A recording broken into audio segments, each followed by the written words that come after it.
New construction. That's a beautiful thing. You mind me asking what's the price point on it? $364. Okay. Solid price point. Yep. And 2-2. VA buyer. What's up? It's a 2-2. Okay. All right. And you're getting your full 3% commission on it? Plus the $2,500 bonus. Nice. Woo, a bonus. Those are fun. Yep, exactly. I like it. Yeah, and he had no problem with it because he's getting September discounts too, so all good. Okay. So when do you close that one out?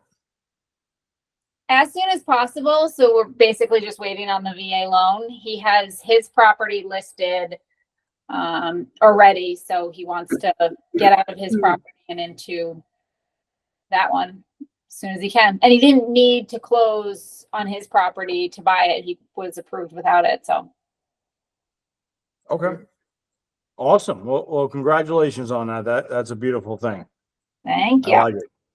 Absolutely. All right. So, all right, it is 6:01. We're going to jump in here. I'm sure we'll have a couple people that jump in a couple minutes, but we're going to run from here. So I want to share something with you guys right now. And it is the second best weapon in our arsenal. Okay. Now let me show it to you. All right. And right here, this is the second best weapon in our arsenal. Okay. Now, as you can see, it's the as-is residential contract. Why do I say it's the second best weapon in our arsenal?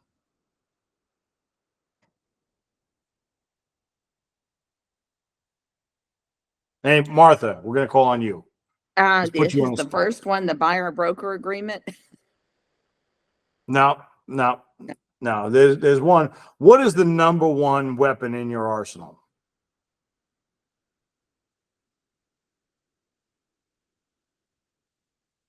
Daniel, you got this. No, I'm not listing. Huh? Okay. Miriam?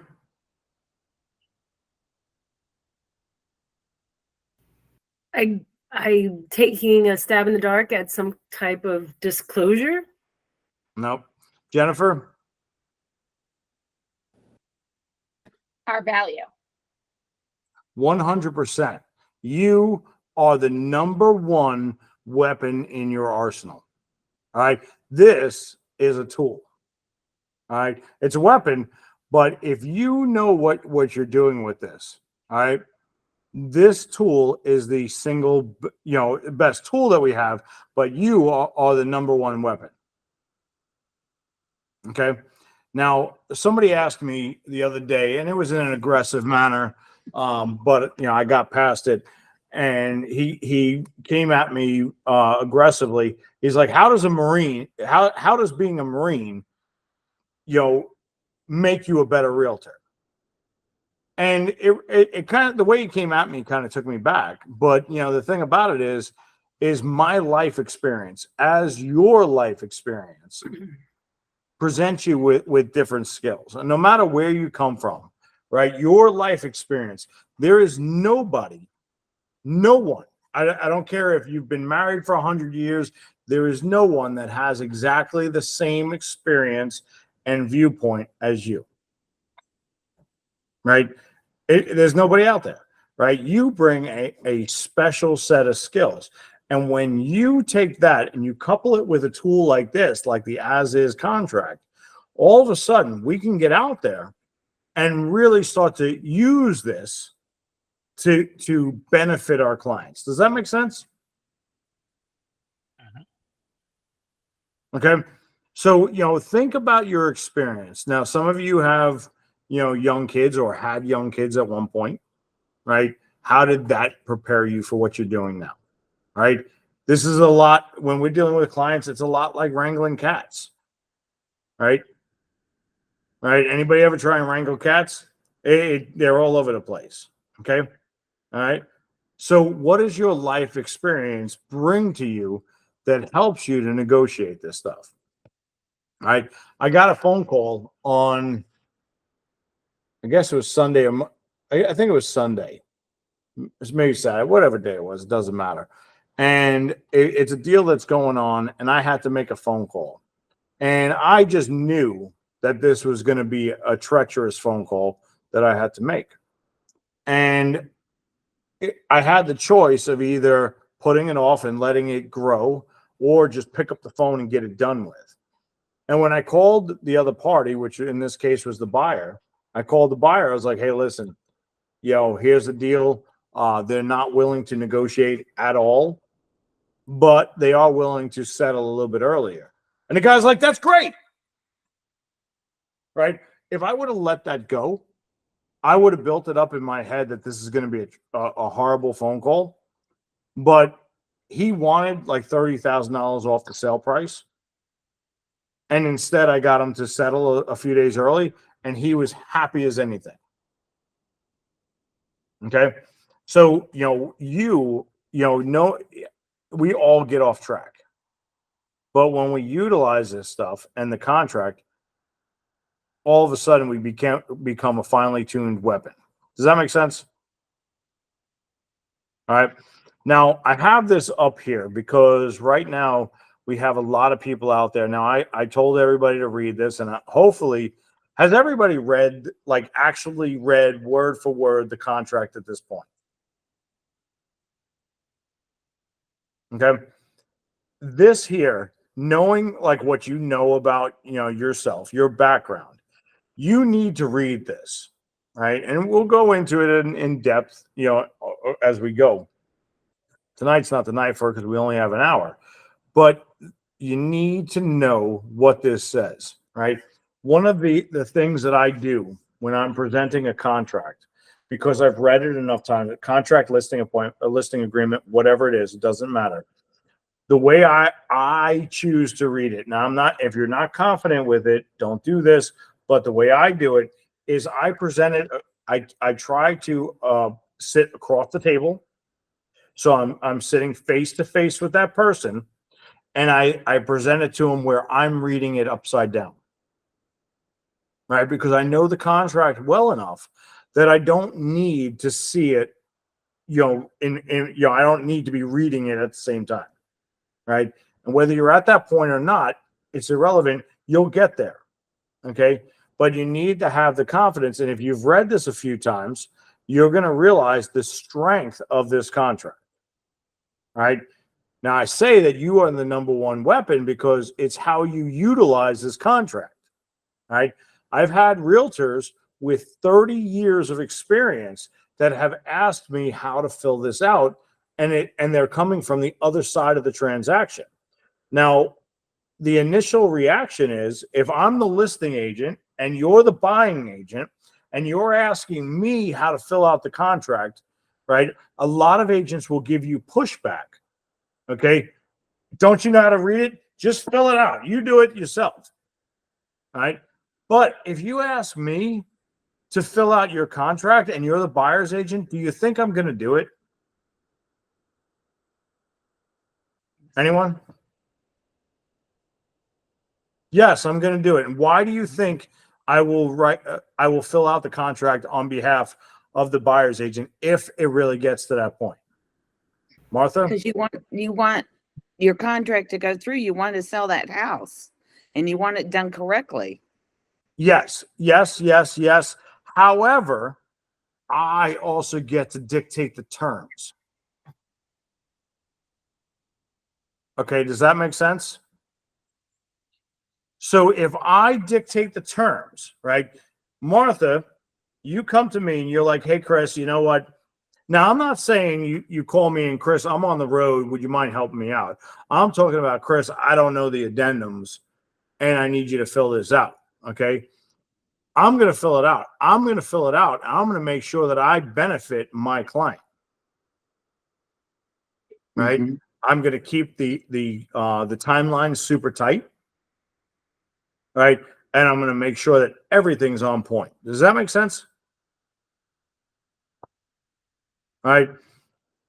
I know how to write the contract. It doesn't take me very long. Now, do I want an agent coming at me saying, I need you to help me write the contract? No, I don't. All right. But it happens. Okay. Does that make sense? So for those of you that are just joining us, first off, welcome. But second, we were talking about the two best weapons in your arsenal as being a realtor. This one that you're seeing on my screen here as being the second best weapon in your arsenal. The first and best weapon that you have is you and your experience and your ability to utilize this to better serve your clients. Okay. Now, one of the things I want to highlight here is this: once this is signed by all parties, is this negotiable? In what part? In what part? Okay, so once we have the contract signed, can we change the terms of the contract? Change without, if the both parties agreed and make a proper paperwork to do this, yes, we could, for example, change the closing date or change something that's, but pretty much it's the way the contract it is now. No, we can't, but we can make a change if both parties want to and agree to. If both parties want to.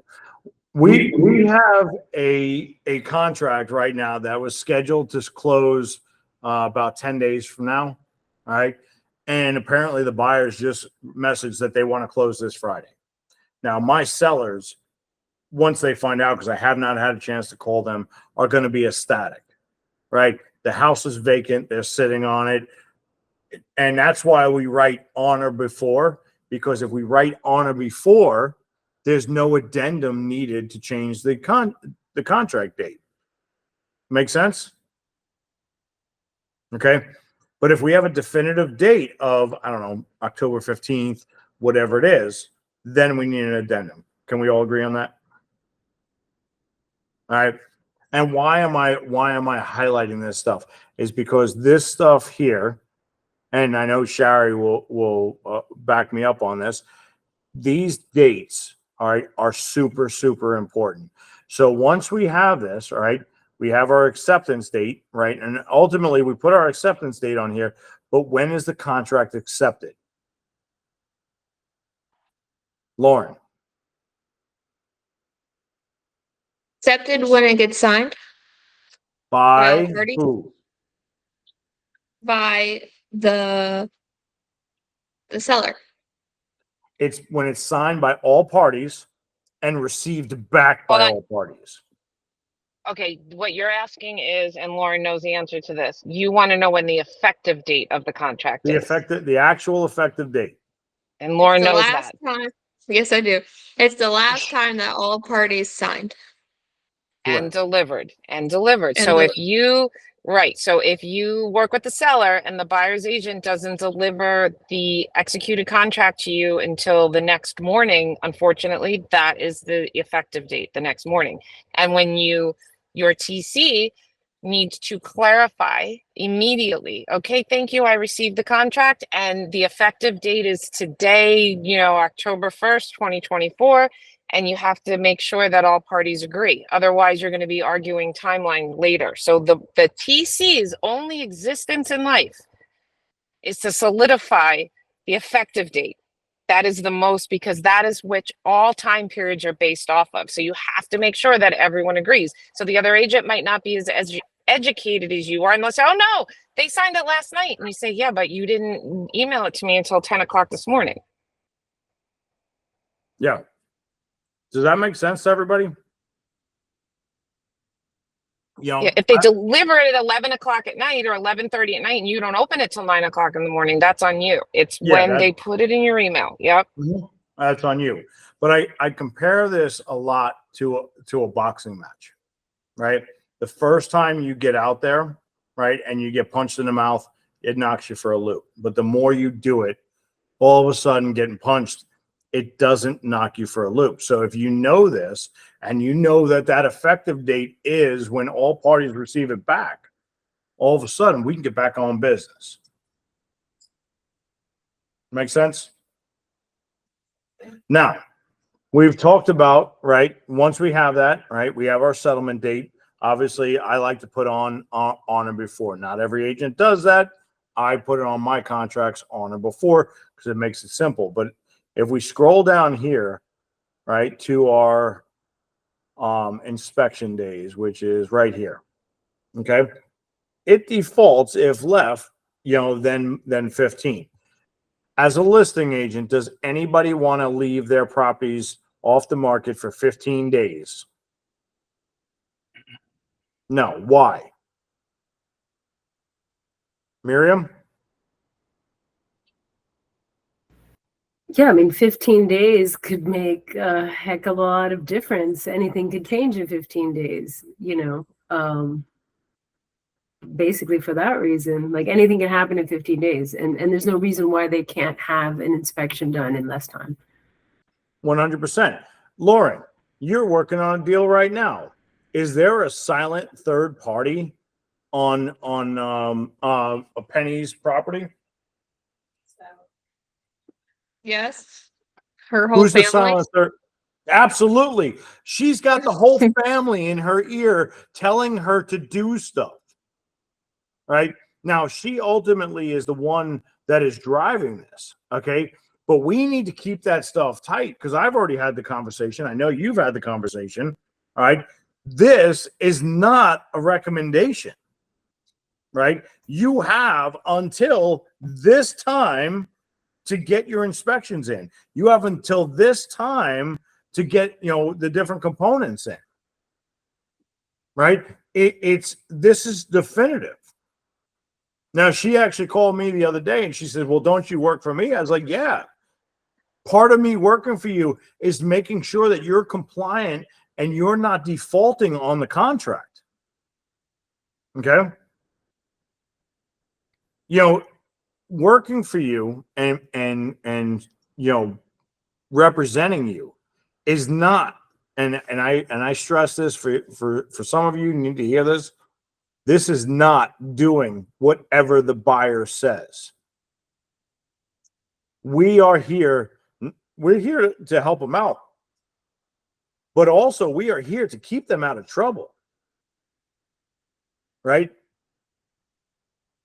If a buyer defaults, does their liability end with the earnest money deposit?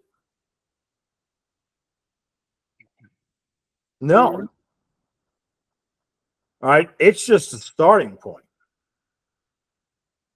Now, luckily, knock on wood, I have a 100% track record for when my clients, are in trouble, with this type of stuff. My clients don't default, but we've had, well, actually, I've had a couple of default, and they've walked away relatively unscathed because I've negotiated. But the ones that default against our clients, we're gonna beat them up every ounce, right? Right? Because if we're trying to buy a house and we get a good deal, right? For example, we have a couple that we were expecting whatchamacallit, the appraisals in this week, right? Now, Lauren, with your house, and I'm going to use this one because it's top of mind, right? That house with all the upgrades, there's a strong possibility that could come in way over value. Okay. Now, if the seller catches wind of a super strong appraisal, they might have the inkling to cancel the contract, thinking that with a higher appraisal that they can bring a higher purchase price. Correct? Are they allowed to do that? Hope not. No. This is an agreed contract, right? It doesn't matter if the appraisal comes in at 500, we're under contract at 515 or 415 rather, right? That's on the buyer. Shari. So that's the point of why you never tell the other side unless it's under. If it under appraises, you get permission in writing from the buyer because you're asking for the seller to meet contract price, appraised price, or whatever you're negotiating. But when it over appraises, you just say, we got what we needed. Yep, we got we got the value. You're vague. If one of my agents told them that it appraised for $35,000 higher, and then if she needs extra time on something, you bet your bottom dollar the seller's going to say, no, we're not giving you any extra time. You either close or we're going to go put it back on the market for that price, whatever that was. You don't want them, again, nobody's mean, everybody works together, but you don't want to give them the gift of leverage. They're not out to get you, but they're looking for the best interests of their customer, and the seller doesn't care about you or your buyer. 100%. Folks, I put an offer in on the house that I live in right now at, I think it was 9 a.m. on January 1st. Okay. It had been on the market for a little while. And after we ratified the contract and I got a sweet price on the house, I was super happy with it. They agreed to do a bunch of repairs on it that I had asked them to do. And afterwards, the whole time, the listing agent hounded me to see if I wanted to cancel the contract. I know he had backup offers, right? But I wasn't going to let him out of it because at that point, I would have lost an awesome house. Does that make sense? Yes, it makes perfect sense. And I just had another agent pester Brendan Shirley. Well, can't you tell us what it came in at? We want to know. He's closing next week. He's in contract for 1.6. It appraised for 1.75. He said, Sherry, he's making me really uncomfortable. He goes, he won't let up and wants me to give it up. I go, don't tell him. You're going to hurt everybody. So here's what I do with that one, because we actually just had a similar situation on the team as well. When I have somebody that really wants it, I will tell them, absolutely, I'll be more than happy to share once it's done and settled. After settled, I'll pass off the information as long as my buyer agrees to it. Because at that point, it doesn't hurt. Property's already transferred. Sometimes people just like knowing what the value is. I'll let you know after the fact. Right now, what we have is we're at value. Does that make sense to everybody? Does anybody have any questions on that? Any thoughts? You guys are quiet tonight. Martha. All right. On that one with the appraisal, the buyer did the appraisal. Could you not just tell the seller when they're questioning what it is that, if you wanted to know, you'd get your own appraisal? Well, it's not nice. Yeah. I mean, it's the buyer paid for it. I would not come back as combative with it. Yeah. Okay. If I have value, I just leave it alone. Listen, I'll provide it to you at settlement. It's fine. We're good. You're not going to get it now, right? We have value. Be happy. Okay. But even if the seller wanted to get the appraisal themselves, okay, what's the chances of it's going to come in at exactly the same dollar amount? What is an appraisal, right? It's an opinion of value. Mm-hmm. Right? So two appraisers might see the property different. Right? So it may come in different, but I am not going to give up that appraisal until after the fact. Right? And that goes the same thing with when we get our inspections. 4-point, right? You got to send it off to the insurance company. Right? I am not going to send the insurance company the full inspection report. Right? And why not? Because they're going to see all the little nitpicky stuff that an inspection is supposed to reveal. And who else do we not send the inspection report to? Anyone? The listing agent. Well, there are cases where you would, but that's not what I was going for. Yeah. Try one more time. Who else do we not? If someone's getting a loan, who do we not want the inspection report to go to? The lender. The lender. That's right. 100%, folks. Yeah. And why would we not want it going to the lender? Same thing. They're going to nitpick and pick out things that we're not going to, it's not going to ensure, or there's a problem with things that they don't like. Yeah, they could have a problem with whatever they see on there. All right, so we do not do that. And that's why, which I know is bizarre, but that's why we don't, when we, like, let's say we want, like Lauren just asked for and got a whole amount of money for repairs. Good job, Lauren. You don't say what the repairs are, because you do have to show the addendum Mhm. to the lender, and you don't want to say, oh, it's to fix the leaky roof and the air conditioning that exploded yesterday. You know, you don't want to. That's why we don't do that. But this is why I say that you are the number one weapon in your arsenal, right? Because all these tools are out there, right? These are all for you to benefit your client or destroy your client, you know, in their dreams of owning this home. Does that make sense? Okay. So timelines. We have to stay on point. If you're going to be in a multiple offer situation, you're going to be aggressive. You want to shorten this up. Obviously, 15 days is going to be a little tight on this. If we're going to shorten up to 7, 5, 4, 3, I don't care what it is, make sure that you have it. And we need to get the report and the addendum back and processed as fast as possible. Right?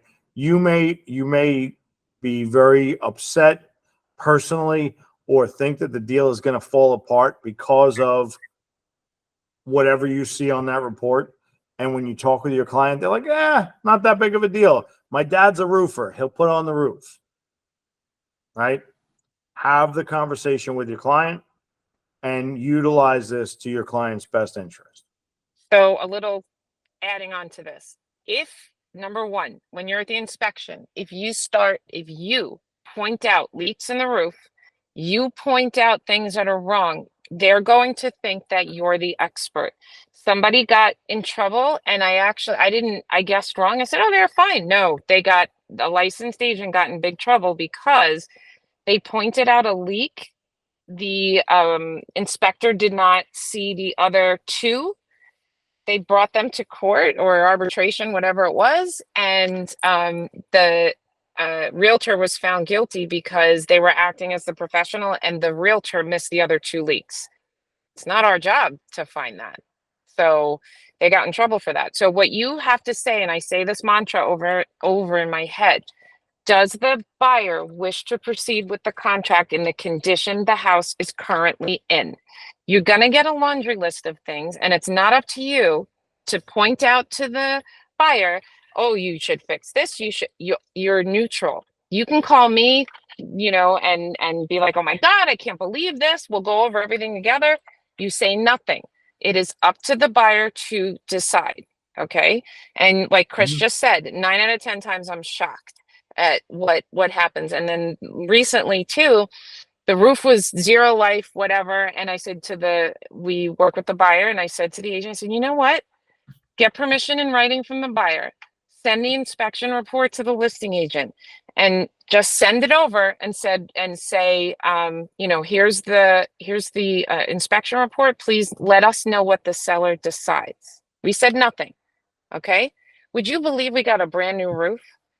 The seller goes, oh no, the roof has zero life. We're going to replace the roof. I never heard that before in my life. I told the agent, I go, look, the best we can hope for is maybe half, or something. Nope. Seller replaced the whole roof because we didn't ask for anything.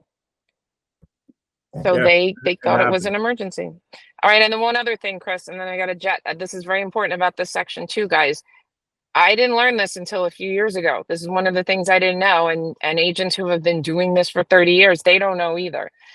And this is why I teach this, if you simply send the repair addendum, okay, that does not automatically extend your inspection period. And those of you that I've taught or have been with Chris are like, well, duh, of course. Well, realtors we didn't used to do that. We used to send it, and it would take 3 days for the seller to sign. And then it was past the inspection period. And we were like, okay. And thank God nobody ever caught me on it. They were like, all right, seller's going to sign in 3 days. I was like, okay. They signed it. We got the repairs done. If the seller does not sign that, that means the buyer has to go forward with the contract with whatever repairs they wanted not being repaired. Okay. However, and you're going to talk to us about this before you send this, the only document that can be signed by a buyer and not the seller, and you're protecting the buyer, is the release and cancellation. So if the other side is ignoring you and you send it and it's 11 o'clock at night, we're going to have a conversation, you and I, way before, about when to send the release and cancellation, because then you're protecting the buyer's deposit and you're giving, now there's two schools of thought. The contract could be automatically canceled, which thank God it never has been, but you're giving the seller a choice. Either sign my repair or sign my release and cancellation. We have no deal. And you check with the buyer. You say, is that okay with you? And Lauren's buyer, Lauren is top of mind, said, you know what? Don't worry about it. If we don't get these things repaired, I'm okay going forward the way it is. So we would not have sent a release and cancellation in that case. So any questions on that? Now, let me ask you a question. Mm-hmm. All right, this can be directed at anybody. Is there ever a case where we can work in a system like that, where we all automatically have 3 days to respond or so?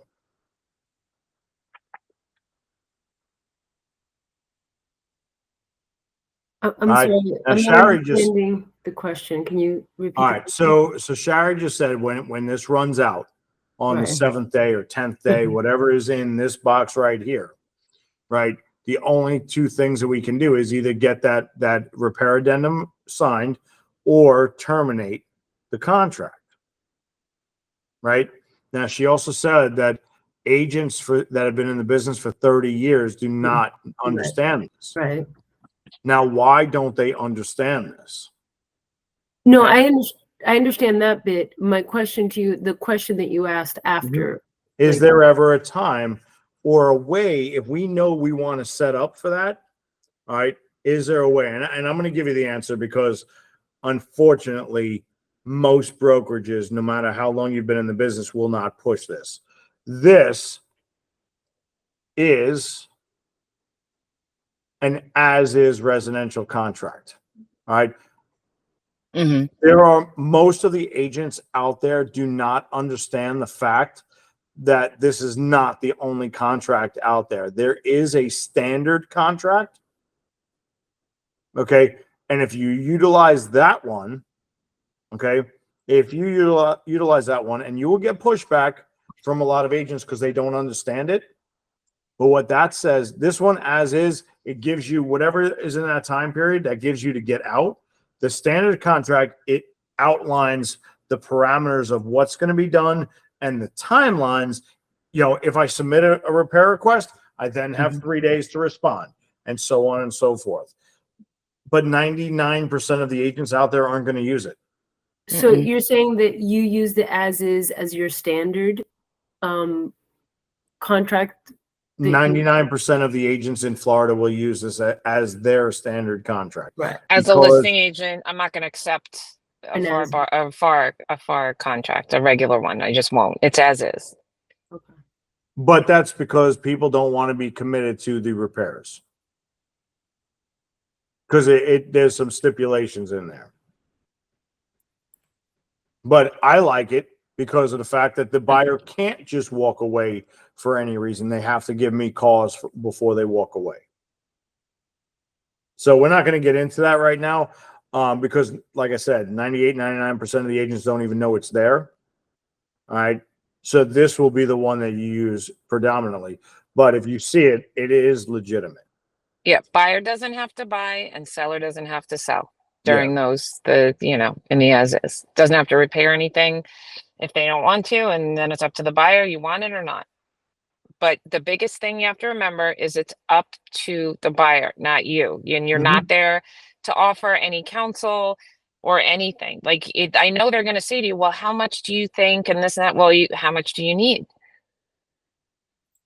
And we'll talk about it if you want to get into asking them for, if the buyer's like, well, I want 25,000 back, you're like, oh God, that's not gonna fly, but we also work for the buyer, if that's what they want and there's no other offers, maybe we get that. It just happened with Lauren again. So you just never know.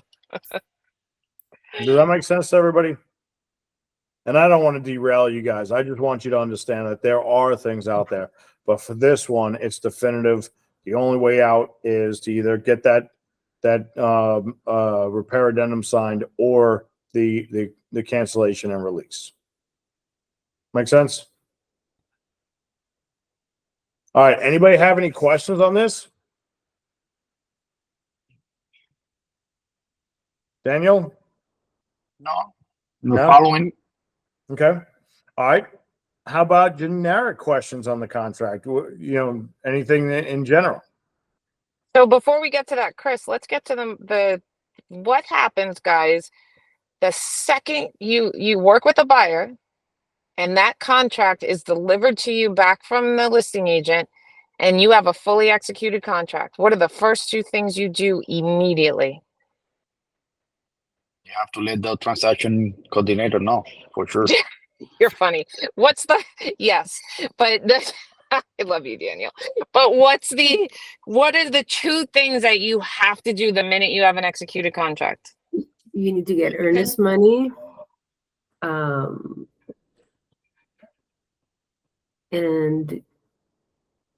the two things, you need to get the earnest money and you need to start, letting your buyer know what the timeline is for all the things for their performance, for the things that they need to make Okay, sure. so in our case, yes, Ken's going to do that. What you need to do is put them in a group email with whoever's holding escrow right away that day.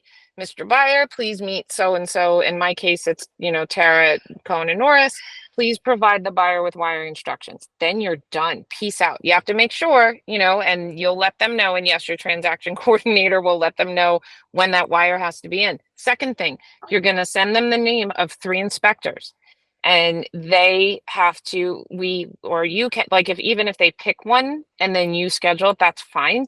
But you've got to get that inspection scheduled ASAP. And if you can't be there, we'll help you find somebody that can. But those are your two things the second it's done, and then you can breathe a little bit, because those are your first two deadlines that come up. Is escrow, you don't want to be in breach of contract. Remember I said that the most important number one thing for a transaction coordinator is the executed date? Your only job is to protect the buyer's deposit and protect them.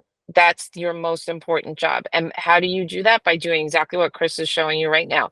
You have to guard those timelines and give yourself as much space in between the time that the, say, inspection is done versus the time the inspection period ends. Just in case we need extensions or roofers or AC guys or foundation people, we have to do that for the buyers. Make sense to everybody?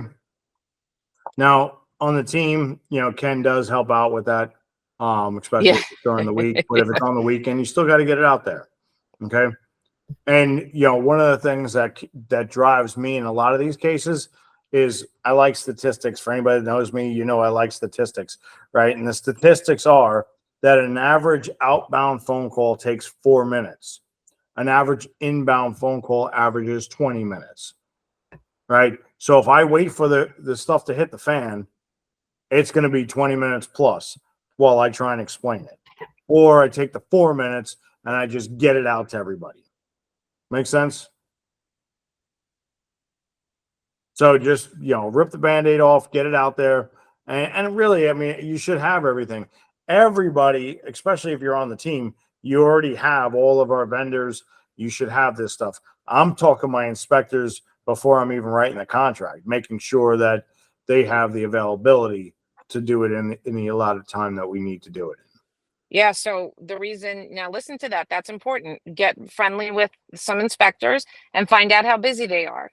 Chris knows that his guys and for him will get there in a certain amount of time, as I know mine will as well. I know that if I call them on Monday, they'll be there by Wednesday or Thursday for me. So, we need to understand that going forward when you have to schedule an inspection, because the last thing you want to hear is, they're not available for 8 days. Well, we have a timeline, and your inspection should be done by 3, 4, 5, 3, 4, and 5.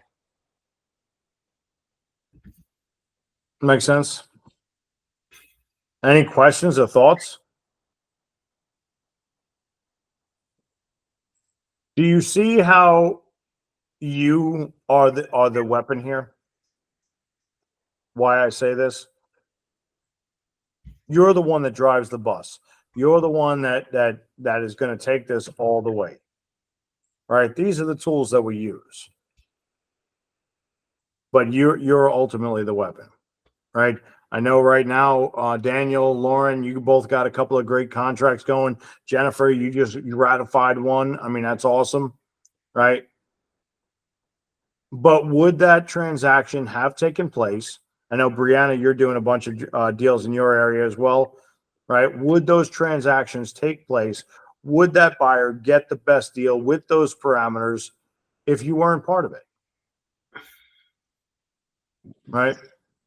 My first house, and most of you have heard this, my first house I bought as a kid, unrepresented, $165,000 house. 4 months later, I was homeless and $750,000 in debt. Was not a fun course of events. Right? We are there because we need to be there. Right? Number one business in the country because we help people build wealth. Can we agree on that? You guys know I get passionate about this because we get to do some really awesome things here.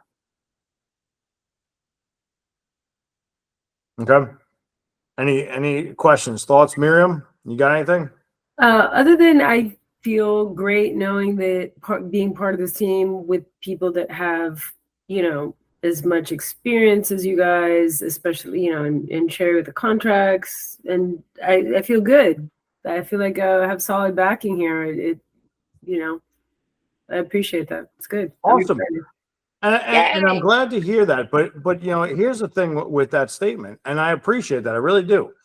But the thing about it is, even though I do it all the time, and I've done a ton of them, and Shari's done a ton of them, we don't know everything, right? And that's the whole thing. When you're out there, you're not going to know everything. The day that you realize that you know everything is the day you need to retire, right? Because Shari and I are on conversations multiple times throughout the week. Hey, did you see this is coming out? That's coming out. What are the possible pluses and minuses of this? We talk the stuff out. And then when we exhaust that, we go to the lawyers, right? To make sure that you guys have the best possible resources. So, Miriam, I do appreciate that, and I'm so glad you're here. But at the end of the day, every one of you is going to come up with a situation. I don't care if you've been in the business a day, a decade, 10 decades, whatever. You're going to come up with a situation that you don't know. And we have to do some research, and that's okay. Yeah, Makes sense? what we do is we are every mistake I've seen, or not a mistake, I always say there's nothing that can't be fixed by an apology, an addendum, or money. So, but but every We're single all thing through. yeah, or all the, yeah, oh my God. Yeah, I said, how's $1,000? And my seller said, well, that's a start. I said, oh, sorry. I was like, Chris bought a refrigerator, I bought a washer dryer, but those things we can definitely keep making sure that at least, that doesn't happen to you all. Just like, as a like if you were, not that you're kids, but if you have kids, you tell them, don't touch the stove, you're gonna burn yourself. It happened to me. So, it's the same type of things. But I learned something from all the agents every single day, and I'm like, wow, I never thought of that. And then I write it down and I put it in my procedures, and then I tell you guys. I'm like, guess what I just figured out? Nobody knows this. And then some people go, Sherry, we always knew that. I'm like, okay, well, it's not something that I knew every day. But and that's why it's so great to work with, like you're saying, a team and Chris, because we'll figure it out. Yep. Brianna, you have any thoughts?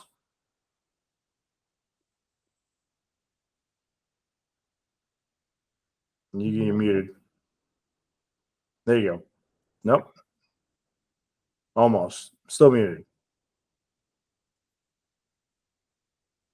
Nope. Okay. All right. Well, try and come off mute, and then we'll come back to you. Jennifer, what about you? Hi. Thoughts. I think this is great, and it is definitely a tool. And you can never learn enough about it. I take almost all of the contract classes that are offered just because every time I learn something new. So I appreciate it. Yeah, absolutely. And folks, I can tell you that, I may have been homeless and $750,000 in debt, but I did not stop, right? I did not let it go there. And I can tell you, after that situation and being part of what is now case law in Maryland, I don't want to be there again. You don't want to be part of case law. Okay. That is a long, exhausting, expensive way to go. All right. All right. It's no fun. All right. I'd rather not do that. So that's why we do this stuff here. Open it up so you guys can bring questions, thoughts, and I want you guys to actually interact. Sound good? Please. I do have 2 addendums named after me, but that's besides the point. Well, that's the do not call addendum. Haha. No. Well, I always tell people you don't want a policy named after you. That's bad. No, addendums are fun because everyone says, wow, Sherry, we've never had that situation before. I'm like, well, you don't know me yet, so let's make this addendum. Yep. So it happens. What about you, Martha? Any thoughts, questions?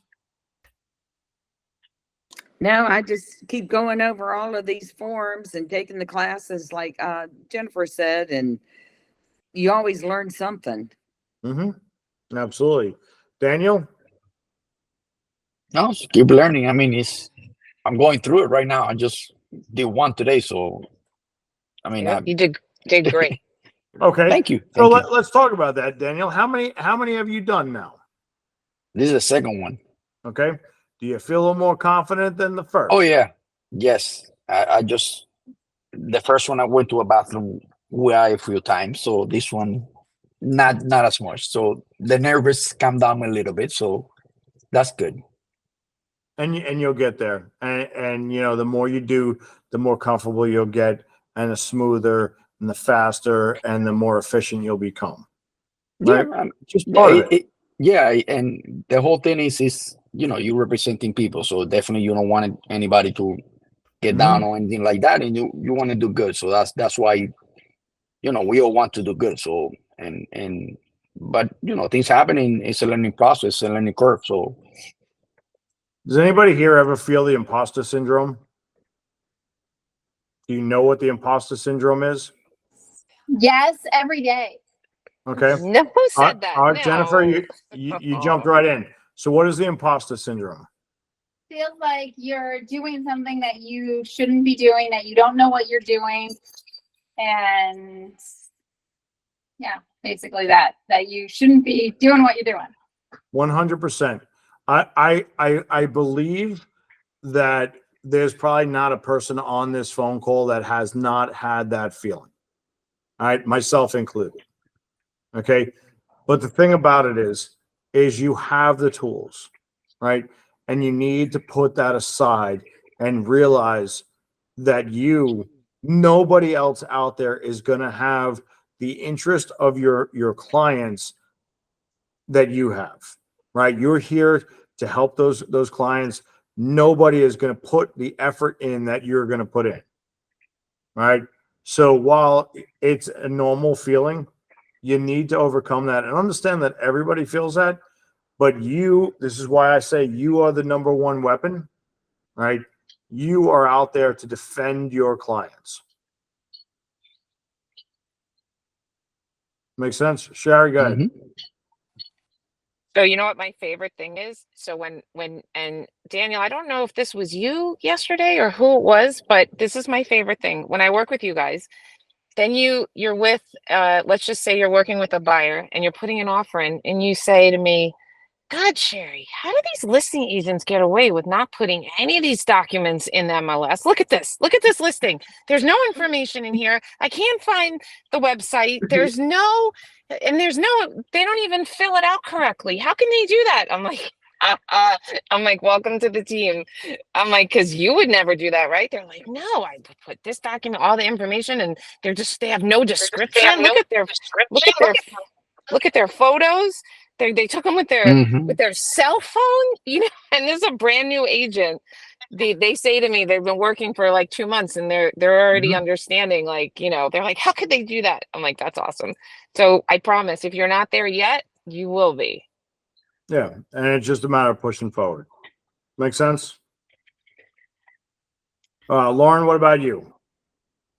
No, I feel like that too. Like we might not be the best yet 'cause we're pretty new, but if you're better than some of these agents that I've already talked to, I'm like, we're doing a pretty damn good job because I've already encountered some agents where I'm like, how are y'all doing this? How are y'all real? Yeah, I mean, folks, there's times when I pull the phone away from my head and I look at it like, did that really come across this phone? I could see you doing that. I mean, you know, I'm like, did you really just say that out loud to me? You know, I mean, it's crazy, but it happens, right? And that's why I say, you know, while I know it's a normal feeling for all of us to feel, you are the weapon. These are your tools. This is how we benefit our clients, and this is why we do these conversations here, right? Because here, right now, there's 9 of us on this call. Okay. You could say the most random, crazy, off the wall thing right now. And you know what? We'll talk about it, why it's right or wrong. And then you get back on track and get back out there. Because while we're in this call, none of our contracts are falling apart. Right? We do this here. This is why we do our huddles in the morning, why I ask for the wins, right? What are we trying to accomplish? To make sure we're staying on point. And if you have a struggle, you're not there alone. Make sense? All right. Elisa, what about you? I think that contracts and law itself, it's pretty awesome thing. And that's exciting thing. And be familiar with actually the each expression of contract is super important. And doing this classes, understand the meaning, not just we need to put 7 days, 5 days, 3 days, or like a day of closing, just choosing calendar, just understanding the meaning of these words. That's what we're doing. Then any question that you'll be asked, you at least will understand what is it about, where can I find the answer, and feel absolutely free to say, you know, I will consult, or you need, in this point, you need to consult to the lawyer because I understand the contract 100%, but this need to be, for example, it's more complicated than this, or we have a team and I come back to this answer to you.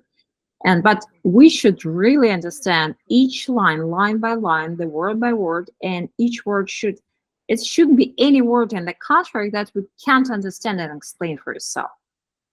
That's super important. That's not like the place, like what we need to fill in placeholders. And that's a difference between what's going on here and what's going on outside here, you know. So mainly people just take the contract, saying like a blank contract, place, you know, fulfill the placeholders, that's it, we're done. But what's inside? Why is it so important? And I think that's make a huge difference. Use a professional, be best between the good one, and be best from the best. I like it. Does that make sense to everybody? So one of the places where I first realized the power of contracts was long before I came into real estate. It was when I was with a unit with the Marine Corps out on the West Coast, and we were in an area where deadly force was 100% always authorized. Right? Wasn't always justified. Okay, but it was always authorized, and the document that gave us that authorization changed drastically if you left out. There was one part of the statement where if you left out the one comma, it changed the whole statement, and that meant the difference between life and death. Luckily here, all right, we're not dealing with life and death, but we're changing a lifestyle. So we want to make sure that we understand this stuff. Make sense? Mhm. All right. So, Brianna, did you get your mic working yet? No? All right. Folks, we got 5 minutes left. Does anybody have any questions on the contract? I'll even open it up to general questions. On the contract, when it asks about like the not insurance, the interest rate, Mhm. that always throws me off. Because So the reason No. why it does is because who guys are you supposed to ask how long your financing contingency is for and what the cap of the maximum interest rate that the buyer can afford? Who's tells you that? the lender. That's right. But I don't really get like if it doesn't exceed. All right. Like- So right now, what is today's current interest rate on average? Just under 6, just under. Yeah, under 6%, depending on the loan program and the buyer. Right, that'll determine the actual interest rate. So let's just say 6 for simple math. Okay, if they are barely approved and they're just approved at 6%, and we get that approval, and during this they don't lock in that rate, and all of a sudden the interest rate jumps up to, let's say, 7 or 7.5%, does that affect their buying power? Right? Every 1%, it drops your buying power by 11%. Okay. So if we don't protect our clients and we just say, whatever percentage rate, we're good. Okay. And all of a sudden we go from 6 to 7.5, they may no longer be able to afford it. All right. And this is why, like Shari said, our job is to protect our clients' earnest money as well as them. Does that make sense? So Lauren, Right. you do 2 things. You call the lender and you have them on the best thing would be a 3-way call with the buyer, and you say, what interest rate? Now, this is another thing I learned. I didn't realize interest rates don't lock in with most lenders, most lenders, until the appraisal's in. They don't, I guess they set, when they lock in a rate, I learned that they actually set aside money for you. So until the appraisal's done, at least this is how cross country operates, they won't lock in the rate. So could be anything, it fluctuates. So the best thing to do is have a 3-way with the lender, and especially, and you seem like a rock star too when you direct the question, you say, okay, what interest rate do you think they're approved at? Okay, 6%, like Chris said. And then you say, okay, what is the payment at 6.5%? And let the lender tell the buyer at 6.5%. Say, now I have to put a cap on this contract. If they went up to 6.5, would you be comfortable making that payment? They say, hell no. You say, okay, how about 6.3%? And they go, yep, I'm happy with paying that monthly payment at 6.3.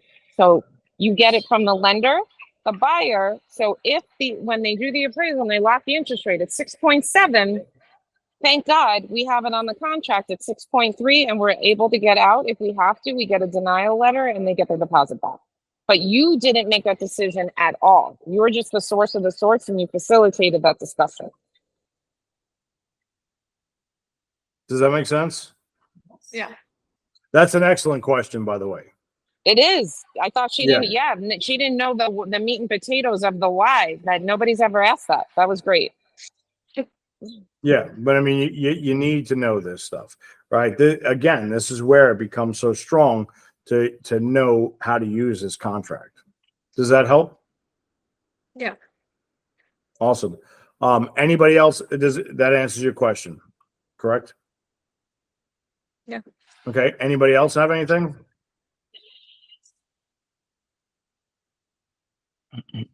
All right. Well, it Okay, is if anybody wants to be on the 10:30 Zoom tomorrow, we're going over a closing statement with the new compensation. So I'm interested because Carol sent me the closing statements. I've never seen them like that before yet myself. So I'm interested to hear what she has to say. So if anybody else is not in the group, doesn't have the Zoom link, please reach out and I will send it to you. You're more than welcome to attend. All right. Let's rephrase the question. Does anybody not want to know how to get paid? All right. If not, then you should be there. Yeah, I've never seen it like that before. I have to have it's pretty neat. All right. It's all about keeping up on this stuff. So folks, thank you so much. I hope you got a lot out of this, and let's definitely, keep it going, and I'll see most of you in the morning. Take care. See you tomorrow. I know. Thank Bye. you. Bye, everybody. Bye-bye. Bye.